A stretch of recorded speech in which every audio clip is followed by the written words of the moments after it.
சித்தி மரத்தால் அவர் ஓர் எரிபலி பீடம் செய்தார். அது நீளம் 5 முழமும் அகலம் 5 முழமுமாக சதுர வடிவமாயிருந்தது. அதன் உயரமோ 3 முழம். அதன் 4 மூலைகளிலும் அவர் கொம்புகளை அமைத்தார். கொம்புகள் அதனோடு ஒன்றிணைந்திருந்தன. அதை வெண்கலத்தால் மூடினார். அவர் பலிபீடத்தின் துணைக்கலன்கள் அனைத்தையும் செய்தார். சாம்பல் சட்டிகள், அள்ளு கருவிகள், பலிக்கிண்ணங்கள், முள்கரண்டிகள், நெருப்பு தட்டுகள் ஆகிய எல்லா கலன்களையும் வெண்கலத்தில் செய்தார். பலிபீடத்தை சுற்றி வலை பின்னலான வெண்கல வேலைப்பாடு செய்து அதன் பாதி பகுதியை எட்டும்படி அதன் விளிம்புகளுக்கு கீழே அவர் பொருத்தினார். தண்டுகளை தாங்குவதற்காக 4 வளையங்களை வார்த்து அதன் வெண்கல வலைப்பின்னலில் 4 மூலைகளிலும் அவர் பொருத்தினார். அவர் சித்தி மரத்தால் தண்டுகள் செய்து வெண்கலத்தால் மூடினார். பலிபீடத்தை தூக்கி செல்வதற்காக அதன் 2 பக்கங்களிலும் தண்டுகளை வளையங்களில் அவர் செலுத்தினார். பலகைகளை சேர்த்து உள்கூடாக அமைத்தார். சந்திப்பு கூடார நுழைவாயிலில் பணியாற்றும் பெண்கள் கொண்டு வந்த வெண்கல கண்ணாடிகளை கொண்டு அவர் வெண்கல நீர்த்தொட்டியையும் அதன் வெண்கல ஆதாரத்தையும் செய்தார். அவர் முற்றத்தை உருவாக்கினார். தெற்கு பக்கம் தென் திசை நோக்கிய முற்றத்தில் உள்ள தொங்குதிரைகள் முறுக்கேற்றி நெய்த நாற்பட்டால் ஆனவை, 100 முழம் நீண்டவை. அவற்றுக்கான 20 தூண்களும் 20 பாதபொருத்துகளும் வெண்கலத்தால் ஆனவை. தூண்களுக்கான கொக்கிகளும் பூண்களுமோ வெள்ளியால் ஆனவை. அவ்வாறே வடபக்கத்திலும் தொங்குதிரைகள் 100 முழம் நீண்டவை. அதற்கான 20 தூண்களும் 20 பாதபொருத்துகளும் வெண்கலத்தால் ஆனவை. தூண்களுக்கான கொக்கிகளும் பூண்களுமோ வெள்ளியால் ஆனவை. மேற்கு பக்கத்தில் 50 முழ தொங்குதிரைகள் இருந்தன. அவற்றுக்காக 10 தூண்கள் 10 பாதபொருத்துகள் இருந்தன. தூண்களுக்கான கொக்கிகளும் பூண்களும் வெள்ளியால் ஆனவை. கதிரவன் தோன்றும் கீழ்த்திசை நோக்கி 50 முழ தொங்குதிரைகள் இருந்தன. அதன் ஒரு பகுதியில் 15 முழ தொங்குதிரைகள், 3 தூண்கள், 3 பாதபொருத்துகள் அமைந்தன.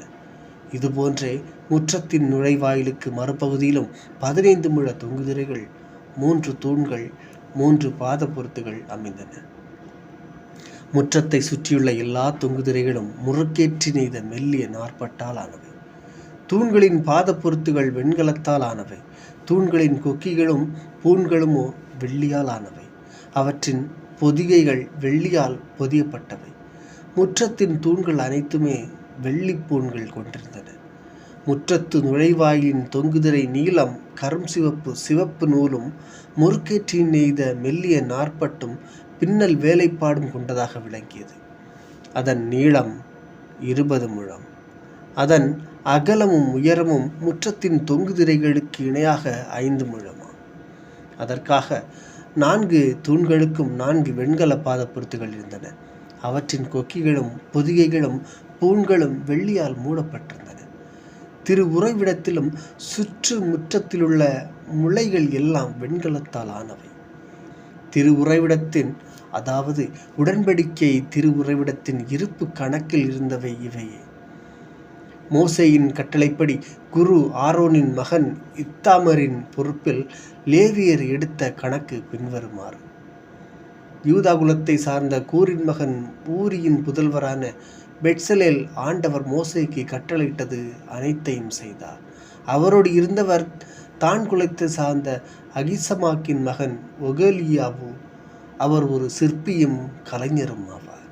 நீலம், கருஞ்சிவப்பு, சிவப்பு நிற நூலையும் முறுக்கேற்றி நெய்த மெல்லிய நாற்பட்டையும் பின்னி தயாரிப்பதில் வல்லுநராக இருந்தார்.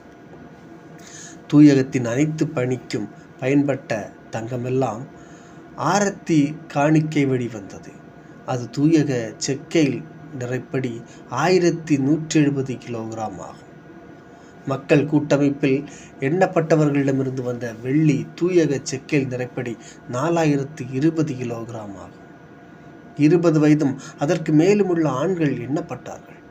அவர்கள் ஒவ்வொருவரும் கொடுக்க வேண்டியது தலைக்கு 6 கிராம், அதாவது தூயக செக்கேல் நிறைப்படி அரை செக்கேல். இத்தகைய ஆண்கள் 6,3550 பேர் இருந்தனர். தூயகத்தில் உள்ள பாத பொருத்துகளையும் தூயக திரைக்கான பாத பொருத்துகளையும் பார்க்க 4000 கிலோகிராம் வெள்ளி ஆயிற்று. ஒரு பாத பொருத்துக்கு 40 கிலோகிராமாக 100 பாத பொருத்துகளுக்கும் 4000 கிலோகிராம் ஆயிற்று. அதிலிருந்து 20 கிலோகிராம் எடுத்து அவர் தூண்களுக்கான கொக்கிகள் செய்தார். பொதிகைகளை பொதிந்தார். அவற்றுக்கு பூண்கள் அமைத்தார். ஆரத்தி காணிக்கையாக வந்த வெண்கலம் 2825 கிலோகிராம் ஆகும். அதை கொண்டு அவர் சந்திப்பு கூடார நுழைவாயிலின் பாத பொருத்துகளையும் வெண்கல பலிபீடத்தின் அதன் வெண்கல வலைப்பின்னலையும் பலிபீடத்திற்கான அனைத்து தூள்கலன்களையும் செய்தார். மேலும் முற்றத்தை சுற்றியுள்ள பாத பொருத்துகள், முற்றத்தின் நுழைவாயிலுள்ள பாத பொருத்துகள், திரு உறைவிடத்தின் முளைகள், முற்றத்தை சுற்றியுள்ள முளைகள் ஆகிய அனைத்தையும் செய்தார். ஆமென்.